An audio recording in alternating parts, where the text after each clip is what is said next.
Welcome to another episode of the Goodman podcast. This is a pretty special episode because we're going to be diving into Raj's new book, The AI Era Adapting and Thriving.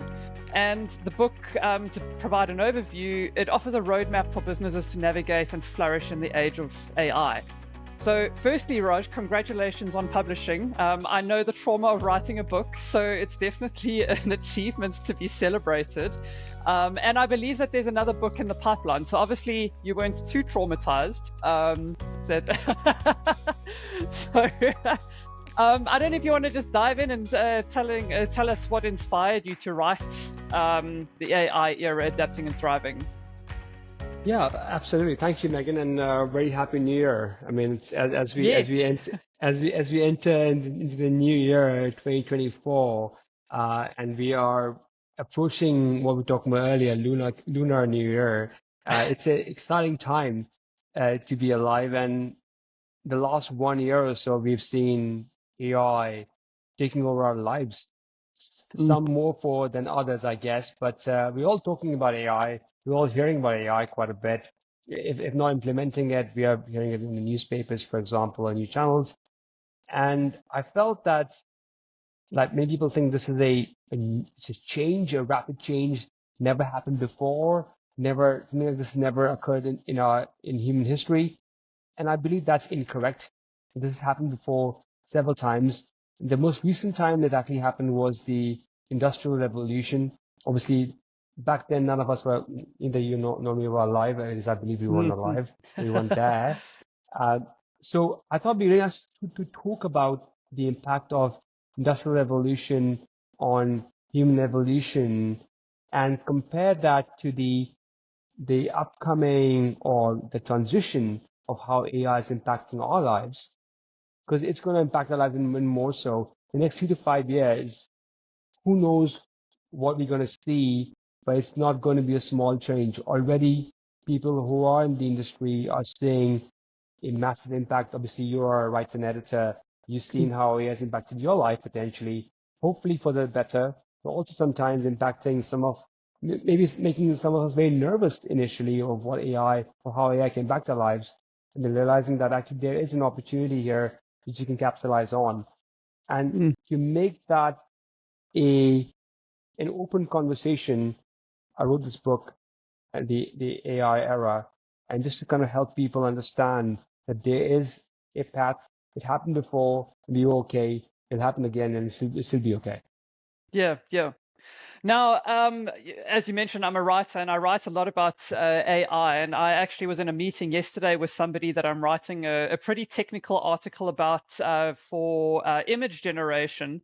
And the article is due on Friday. And they have said that they need to double check everything that I write because it's advancing at such a rapid pace that by the time we actually publish the article in the next couple of weeks, there's new stuff that's going to kind of overshadow the stuff that we're writing about today. So, I mean, that's just how rapid the pace of development is at the moment. Do you want to maybe kind of just dive into some of the parallels between the Industrial Revolution and what we're experiencing with AI? Yeah. So absolutely. Let's start perhaps sort of in nowadays territory. So the last 10 years, for example, if you look at the iPhone, the iPad, your favorite Android phone, every year and a half, 2 years, or maybe sometimes even next year, you'll see a new model come in.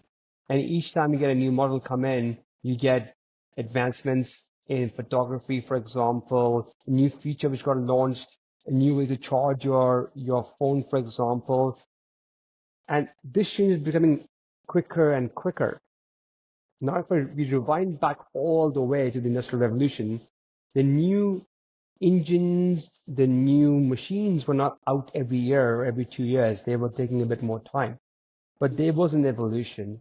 They would come, there would be, for example, the two-stroke engine, and then came the four-stroke engine. Then there's diesel, there's petrol, now there's battery, for example. The one thing which is constant in our lives is change, and that'll Mm. never stop. And we need to adapt to it. because of the evolution of technology and AI helping a lot of the evolution. For example, this yesterday there was a new engine, an open source model by Facebook, which allows you to do better programming using Java and C++. Doesn't make sense to you, that's fine, but just two programming languages which are there Yeah, yeah. in which people programmers like to use. Some of them use in banking, for example, some of those use in technology overall. So now we can actually use a faster open source engine by Facebook to program a lot of these things that makes the jobs of some of the programmers redundant, and they can work on different projects, for example. This evolution is happening very rapidly. If it doesn't exist last year, it exists today, that means the workflow has changed already. Mm. There used to be a time when the images we were receiving from Midjourney and Dolly were pretty terrible. There were a lot of mistakes in them. Many a times you had humans with like 7 fingers, a crooked nose. That is now a thing of the past. The new models from Midjourney and Dolly are really good. Dolly being the Mm. OpenAI uh, picture and image generation tool.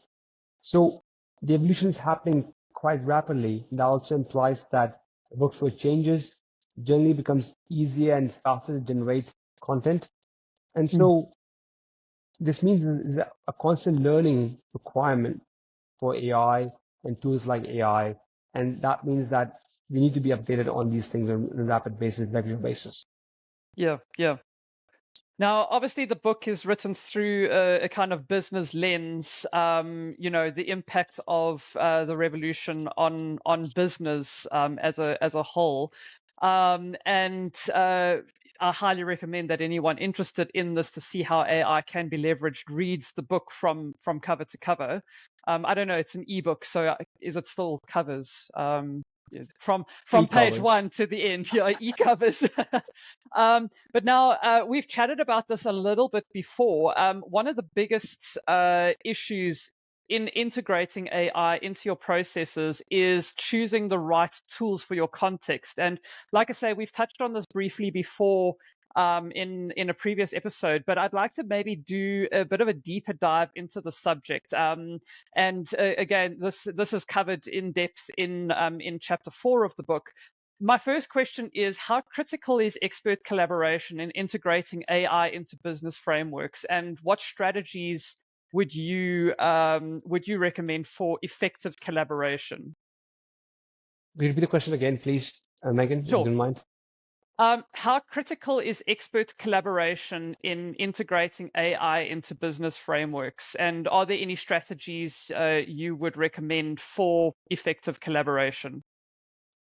Absolutely. I think for any sort of advancements, I think a lot of times you need to bring in the right people, the right tools, the right approach.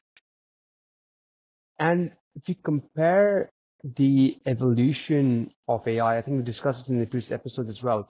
AI is not like another programming or program. It's not like an Uber app or, for example, a software for banking. AI, in effect, has its own intelligence. To program the intelligence in the right way, it needs to be trained with different data sources. It depends at what level or what step are you coming and bringing AI in. Are you using a already existing tool, sort of pre-trained tool like ChatGPT, for example, in OpenAI? Are you bringing a open source tool which you want to train, or you have bringing an open source tool which has already been trained? All these matter.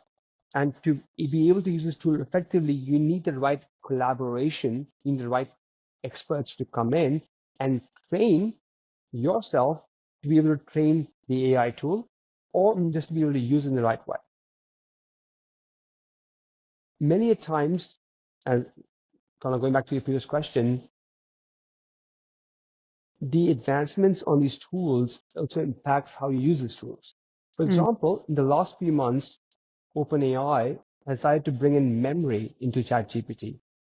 With that, what I mean is there is new apps called GPTs where you can actually learn and create your own apps without any programming need whatsoever. You can just kind of talk to it or type stuff and it will just create a whole app for you.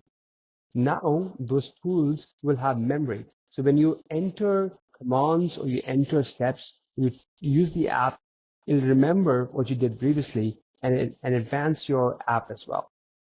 All these evolutions are happening so quickly that knowing what's happened already and what is possible now with the new APIs, which is the programming interface to develop things, or what's possible with the tools needs the right expertise and collaboration. I would say to start a project properly, the first step would be to go and learn about it. Many times AI training courses available online or ideally in person, somebody who's a trainer. Then a consultant who can constantly keep training you on the best usage and use cases of these tools. As we proceed further, we'll have more and more people who are experts in the space. But in this evolving stage, this is still a very dynamic stage where things are evolving and people are getting their heads around this thing.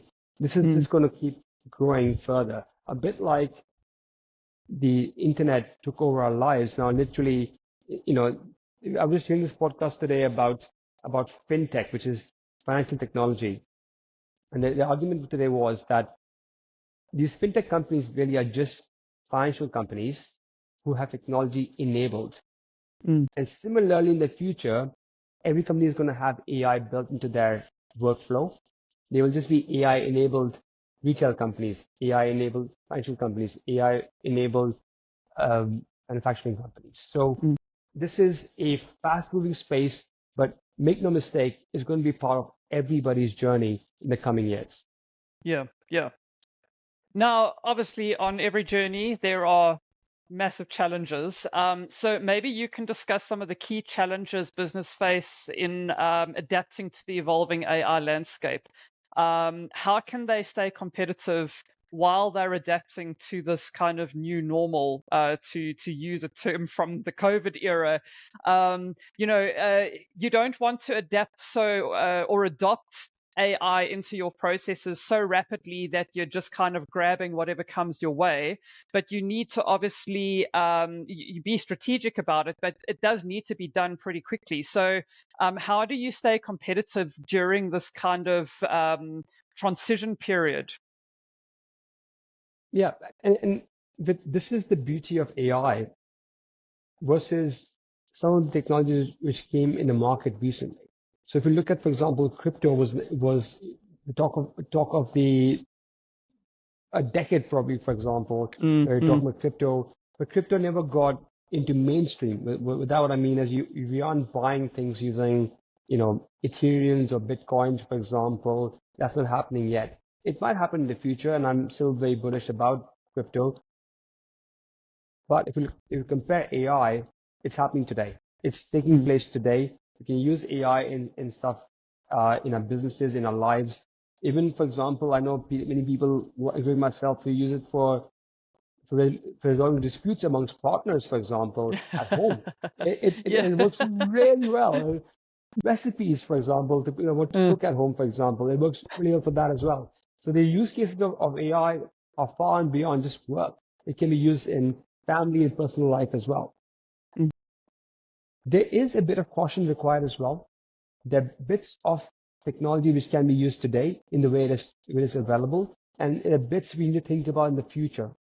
For example, when you look at the cost involved in, say, I'm taking this example here, ChatGPT 4 and 4 Turbo, the cost went down in 4 Turbo. They've obviously figured out a way to save costs, make it more efficient, and we will see the cost will keep going down. Number two, the speed. If you look at the speed today of ChatGPT-like tools, AI tools, there's a lot of latency there. With that, what I mean is when you enter something, it takes time for it to process. But based on what I'm hearing from the interviews with Sam Altman and other experts in AI, The big thing we're going to see in the next few months, perhaps with ChatGPT 5, is that there will be instant non-latency code development. By that, what I mean is you enter stuff, it can give answers straight away. Not only that, it can also take up the data which is available within the AI, it's called memory or brain, but also in real time, go in and query search engines to find data for you as well. That is a major change. And if you look at the likes of Perplexity, which has done that very good job at that, that will come into ChatGPT as well, for instance, very soon. All I'm trying to say is that there's a planning required today based on what's available today in the market, and also what might happen in the future. We're looking at what might improve. And if you look at the interviews with the experts, they never give you a clear answer. You read between the lines because they don't know themselves. The reality is what you might develop with AI in the 5th, 6th, 7th version of a tool is unknown. What AI might come out with, is hard to predict. And it can get super smart or it could be dumber than the previous version as well. Yeah. They often say that, sometimes AI gets lazy as well based on what it's been trained on. So all these things make a difference. But what I can say is it become easier and easier for people to use AI in the future. There will be enough materials available. It will become like internet.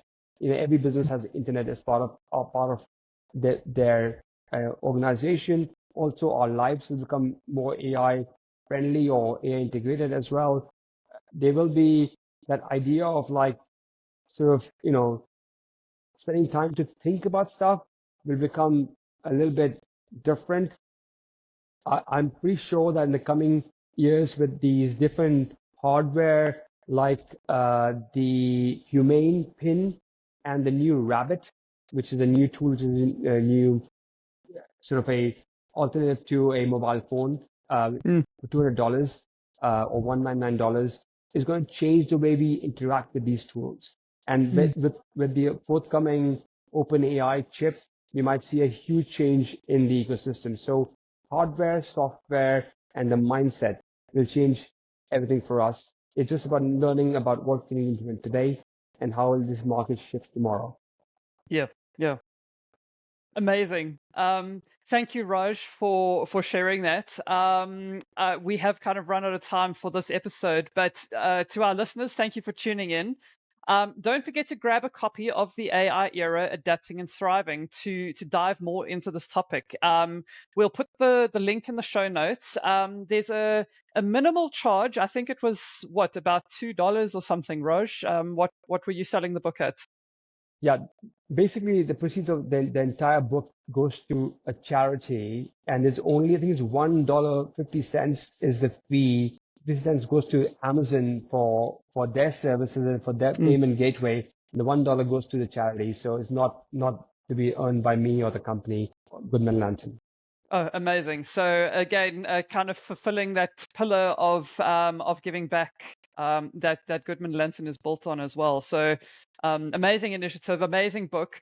Don't forget to hit subscribe to the show on YouTube or wherever you listen to your podcasts. And again, thanks, Raj. I'm looking forward to joining you again on the Goodman podcast, where we will continue to explore the technology shaping our world and business.